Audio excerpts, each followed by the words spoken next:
With the top 5 all locked in, only one question remains to be answered. Can the Phoenix join the finals script? Last month, Wellington were a realistic chance of finishing in the top 2, but the confirmed departure of 3 key players and their coach have left the Knicks now battling to stay in the top 6. So these two sides who have played in 7 previous meetings in the A-League. Wellington lead at 3-2 the head-to-heads. They've drawn on a couple of occasions. But remember the most recent meeting back in February where Philip Curto saved 2 penalties to help Macarthur to a 2-1 win. And he's in goals for them today. And he's also back again for next season, filling a key piece of the jigsaw puzzle for the Bulls. The only change from that stoppage time defeat to Melbourne victory is Jed Drew, who comes in on the left edge. It's just his 6th start of the season, with Al Hassan Toure dropping to the pine. Craig Noon, he is on the bench tonight. He's never gone goalless across any season of his professional career, and he'll look to end that drought today. After Wellington's humbling at the hands of Wanderers last week, Ufi Tale has made 3 changes. Sam Sutton is out with injury, while Bojidar Kraev and Clayton Lewis drop to the bench. Captain Alex Rufer comes into midfield with Lucas Moragas and Costa Barbarouses into the starting side. Josh Laws is on the bench. He will play his 50th A-League men's match if he takes the field tonight.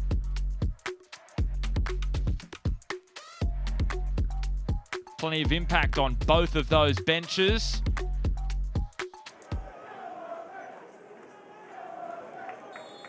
So Wellington get their last chance to lock in a final spot against a Bulls side desperate to avoid the wooden spoon, Phil Moss.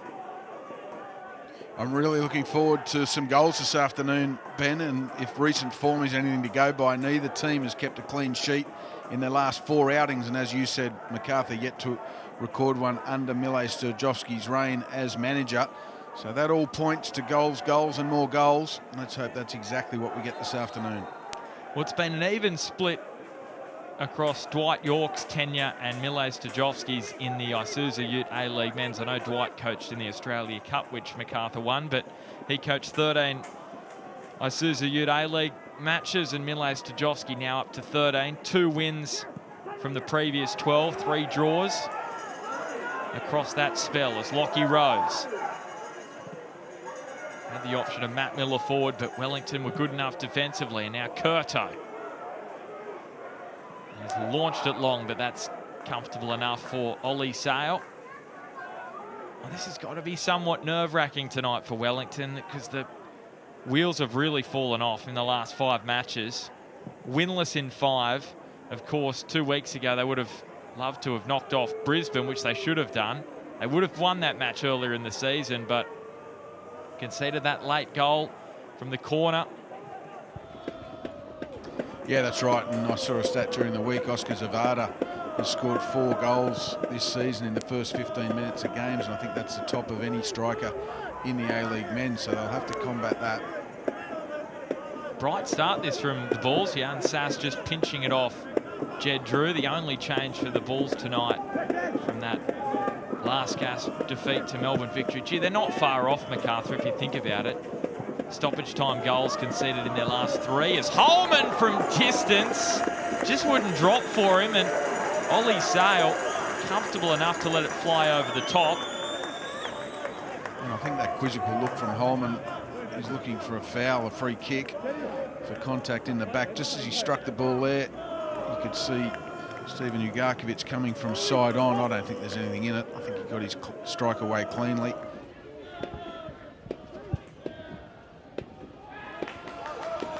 Here's Jake Holman.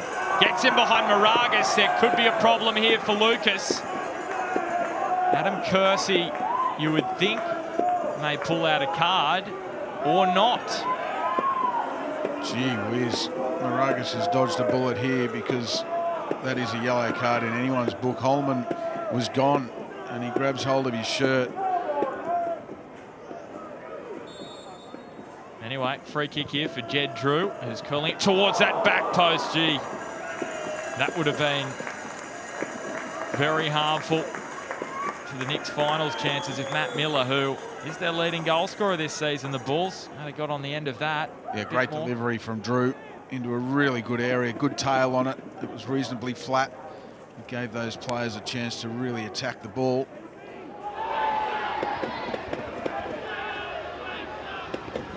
Yarnsat slipping in David Ball. He couldn't beat Curto initially, but on the second attempt, their leading goal scorer, Oscar Zavada, number 15 for the campaign.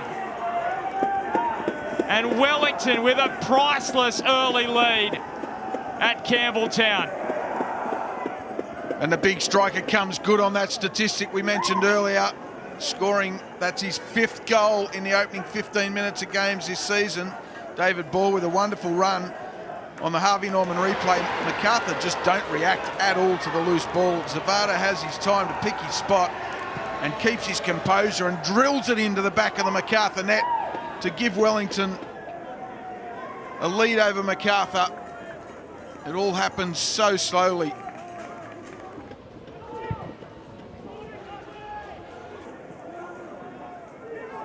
Callan Elliott. One of the real bright lights for Wellington. Callan Elliott this season, he almost was able to find it past Philip Curto for what would have been his 2nd goal of the season. This is a big, big save from Curto. As you can see, Callan Elliott carries on with his run. David Ball with a great little reverse pass. I'm surprised Elliott didn't go with the inside of his foot. I thought he might have been better off doing that technically and getting a little bit more air. Oh. So they're going to be down to 10 here. And there's Brendan Wyatt. Remember, he ran 160 Ks in 19 hours, and here he is patching up Jake McGing back in his role as physio at Macarthur.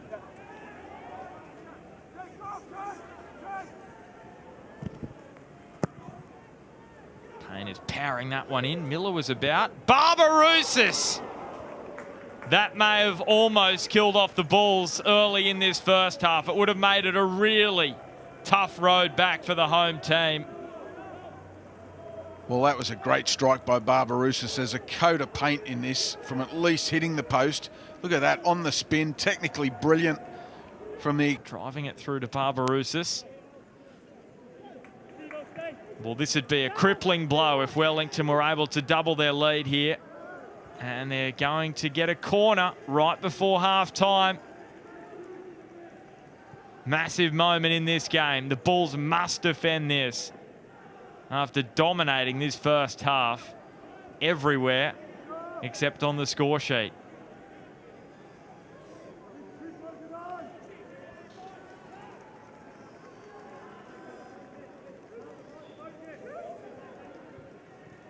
Tough to be a goalkeeper on nights like this where the rain is just so steady, and Jan Saas looking to make it very, very difficult here.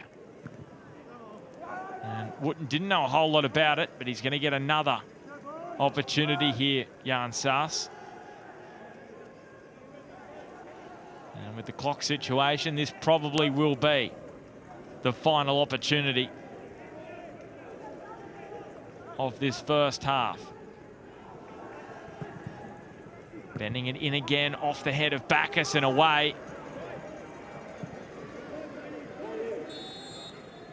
And Adam Kersey brings this first half to a close at Campbelltown Stadium.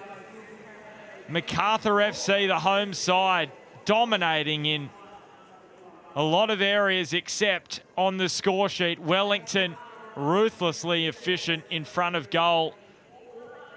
And it was their pole, Oscar Zavada, with his 15th of the campaign. Who else that puts the Knicks ahead by a goal? Half-time, Macarthur FC 0, Wellington Phoenix 1.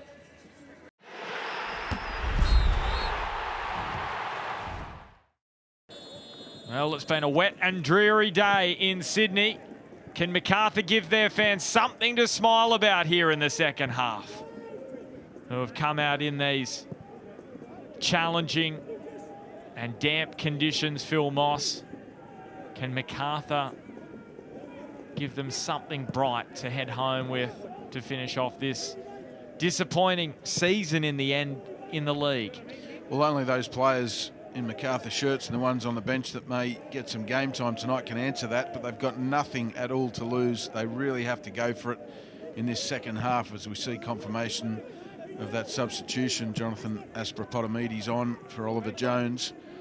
But this is a really important 45 minutes of football for Macarthur, because you do not want to go down as the custodians that went from winning the Australia Cup to winning, in inverted commas, the wooden spoon in the same season.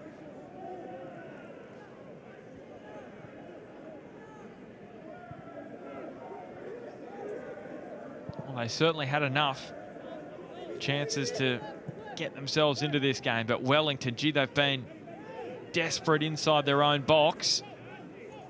McGing took a deflection, another corner. Corner's really starting to pile up for Macarthur. That's 5 now. And it's at the end of some more good work from Matt Miller. He really has been, along with Jake Holman, the players most likely to create something for Macarthur. And Bacchus just had a bit of time at the top of the box. Now Holman, Miller getting himself in between Payne and Wooten. And you can see how frustrated he is at himself that he couldn't make better of that chance.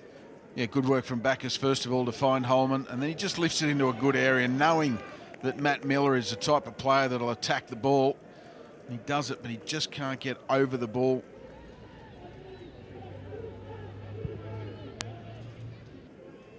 De Silva, Arzani missing for big chunks of the campaign.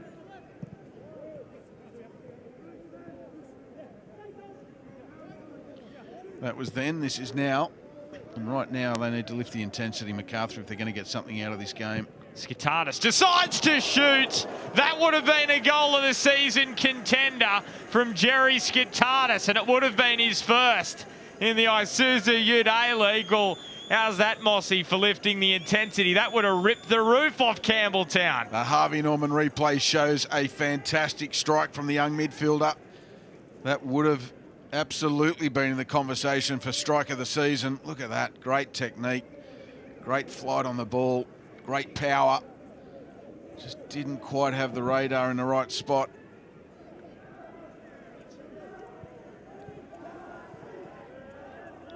And you can see Wellington, a lot less opportunities than Macarthur, but they've created 3 big chances. Story of their season. Created a lot of chances. Love to be more ruthless. But it's been defensively the last 5 matches, 17 goals conceded. You can't be winning football matches conceding that amount of goals. 3 and a bit on average per game.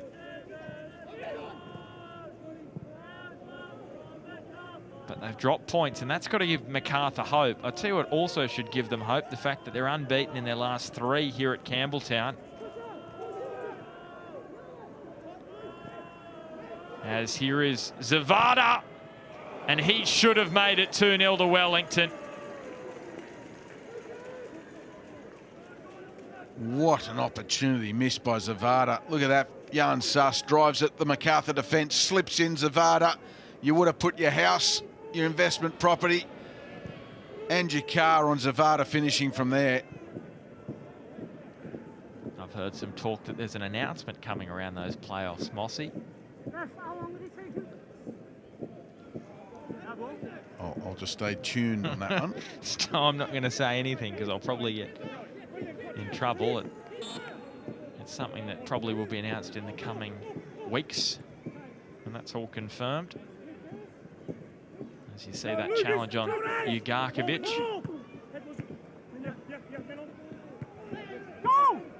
So this match drifting towards its conclusion.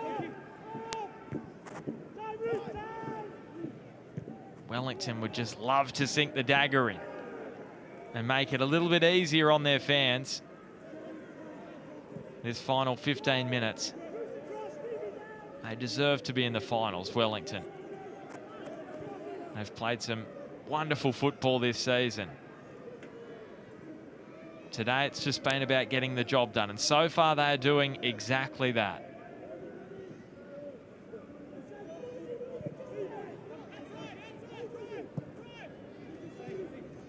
now. It's a trip to Cooper Stadium to face the Reds, remembering what happened last time. 5-1 back in round 21, so you'd probably say the Reds not in that kind of form at the moment. That will be a really interesting match. Aspropotomides onto Toure, Ugarkovic quickly across.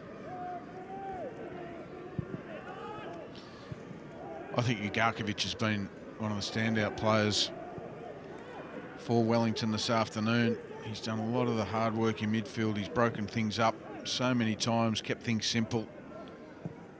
A lot of the work that you don't really see unless you're watching. Noon delivering towards Toure. Did bobble up towards Romero. And now Vujica curling it deep. Noon goes down. Miller is going to knock it back in towards Romero. They were queuing up there, Macarthur, and no one could get on the end of it. And you could almost say that is the story of this match to date for the Bulls. Absolutely. You see good delivery there from Vujica into that far post. I think Craig Noon's looking for it there, to be honest. No real contact. And then it's put back in. Romero can't really get a clean jump at the ball. Cryer, he had such an early impact. Do you think players, teams worked him out, or do you think his form has dipped? I'd be interested to get your thoughts. Probably a little bit of both, to be honest, and maybe the uncertainty around the coach as well. When foreign players come and sign for a club under a certain coach who goes looking for them and signs them, and then they announce that they're moving on, that can certainly have a detrimental impact on the mindset of those foreign players. We just wonder as well, he's good friends with Jan Sass, and Jan Sass not signed for next season, the only import not as for Wellington, as Holman springing towards the ball. And down he goes after some contact with Wooten. Didn't look like there was too much in it, but maybe he has collected the shoulder. Gee, looks quite unwell there, Jake Holman. Looked a bit innocuous, but that's concerning. Macarthur, well, they need to get back into this game. So, you know, if you're Ollie Sale, you're going to ask that question about consistency, aren't you, Mossy? If you're out there in his shoes? No. You're not? No, I'm going to thank Craig Noon very much for wasting more time and helping us count the clock down. I just don't see, it's a mute argument from Ollie Sale's point of view. Vujica bending it in. Maybe he's just got the angry pills, Mossy. He's just a bit fired up. Wants to let off some steam. Or maybe he's trying to waste further time by blowing up. Did you think about that one?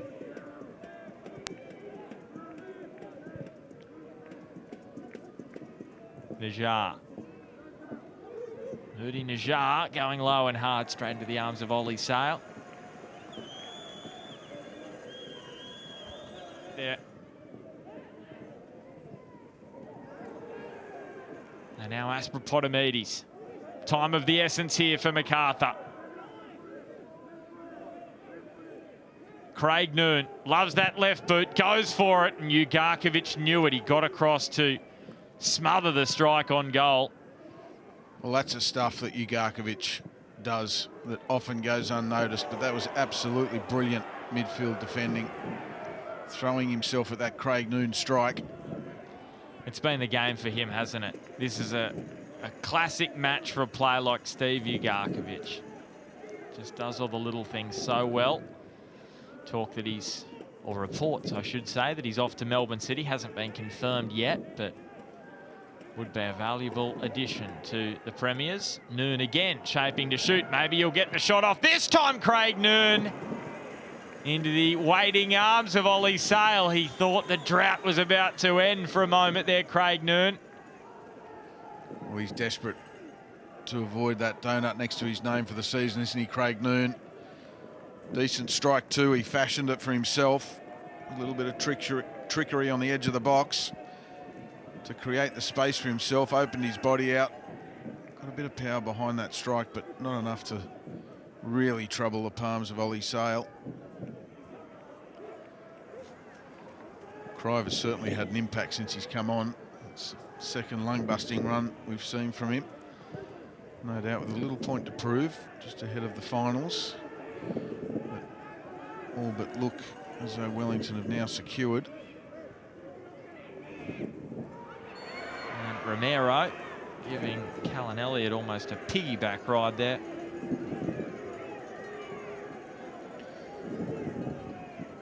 As the game winds down and Wellington do look headed for these finals, I know Ufuk will have a lot of work during the week to do just to get them in the right mindset for these finals. A few parts of their game. Sale goes up, takes it above his head.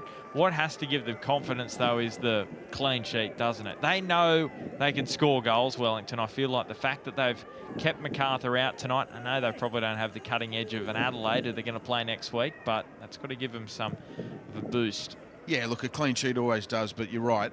You know, the quality, with all due respect to Macarthur's front line today, the quality of the front lines in the final series will go up a couple of notches. And they certainly can't afford to give away those type of chances they were. Romero floating it. How about that header off the crossbar? Tommy Uscock getting himself forward. Smashed into the bar. He almost had goals in consecutive matches. They're as rare as hen's teeth goals from Tommy Uscock. He almost had 2 in a week. Look at the delivery from Romero. Just clips it into an area and says to Uscock, go on, attack that. And he does, and he doesn't know that he's offside. It's almost a wonderful header. Look at that, just off the shoulder of his defender, Uscock, and showed all the skill of a striker. It's probably been the issue for Macarthur. They've had those deliveries into the box, just no one on the end of them in this match so far. And Uscock showing what a dangerous target he can be. So they're almost there now, Wellington. Just seconds away from securing their spot in back-to-back final series. Kraev and Zavada. Oh, there was goal number 16 on a plate with a bow tie. Well, what a ball that was from Kraev. Bozidar Kraev picking out Zavada brilliantly. And that will do us. Wellington, they're into the finals. Finally, they're confirming their spot in back-to-back seasons. And Ufi Talay has taken the Knicks into the top 6 in 3 of his 4 seasons in charge. What a performance that is. And he'll be so proud of his side for the way they ground out that result. A clean sheet. Zavada makes it 15 for the campaign. Should have been 16. But he won't care. They've won this one. Macarthur FC 0, Wellington Phoenix 1.